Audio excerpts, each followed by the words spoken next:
Alright, well, I have a transmission mount that's bad. I got a 2004 WRX, and let's see if I can get a good video here for you. But right here, you can see that it's broken in between. The rubber is no longer connected. I don't know if you can see that or not, but that's what we're going to attempt to take out, which means unbolting a few things and sliding a new one back in. And what I will do, because it's pretty tight down here, is I will set up another video once I get set up. Okay, to continue, all you're really going to need is a ratchet, a 3/8 ratchet, a short extension, a swivel, a short 14mm, and a deep socket 14mm, and a jack. You want a jack so you can hold up. You want a jack under your transmission just to hold it up while you get the bracket out. Well, if you notice, I've already gone through and pretty much pulled off the bolts and the transmission mount. This here has to come off with the transmission mount. It's the only way you're going to get it off, unless you have the time to pull everything else out of the way. Take this off, it drops right out. I had this dropped out in 20 minutes max. Alright, now that we have the transmission mount out, this is you have to mount it to the transmission bracket, which is right here. If you notice, the holes are oblonged, or offset I should say, and you just basically put them in, making sure that the wider stanced holes are in the front, and you can tell if it's the front. If you underneath, you'll feel a rubber mount way under here. That's the front of the transmission mount, and I'll show you in a second. We'll just get this one in. Just tap it in like that and hold on to it, flip it over,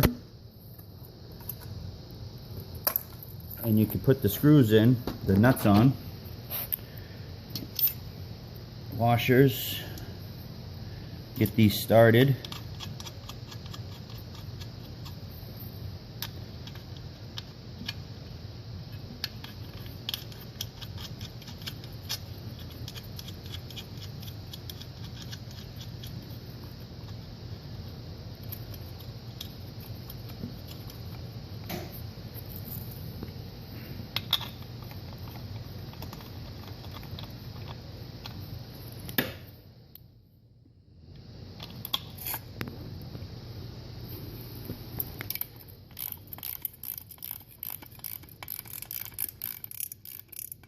You don't have to tighten them, just get them on so they're not going to go anywhere.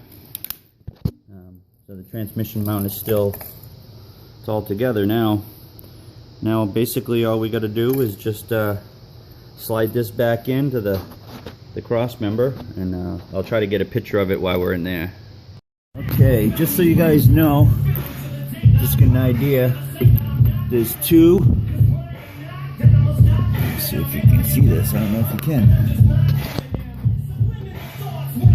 Right here, there's two screws, two bolts, two nuts. Those come off. Now, in between here, there's a rubber bushing that's going to fall out or come out, and make sure you put that back in. There's a rubber bushing in there. There's a rubber bushing on top. You're not going to be able to see that one until you actually get on there. And there's a bracket that actually attaches the two bolts together. Alright, so they come out as one piece. And then you got your motor mount, or your transmission mount, I mean.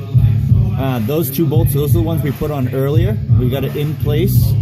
And then you got two more bolts. One here and one there.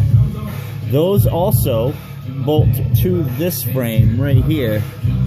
which goes through with a rubber mount. Make sure you put that rubber mount back in. Sometimes it'll fall back out or fall out. So make sure it's in there. There's a rubber boot right there, rubber mount.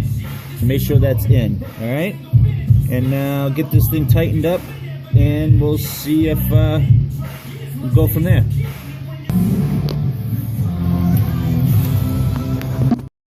All right, guys, just to sum everything up, the motor mount is in. I don't know if you can see it right there. I'm trying to get this camera so that it stays in one angle so you guys can I know how it is when you're looking on YouTube videos. But anyway, there's 2 bolts there, 2 bolts there, and again, like I said before, there's 2 bolts right here, and then there's 2 bolts on the mount itself, and then again 1 bolt there and 1 bolt on this side for the mount. Just a rule of thumb, guys and girls, if you're doing this, make sure you don't tighten all the bolts until you get all of them in. Once they're in, then you can start tightening stuff up. If you tighten it up too soon, you're gonna have some trouble putting them in. It is a tight fit, and then so yeah. If you have any questions, don't hesitate to email it or comment on the video. All right, good luck.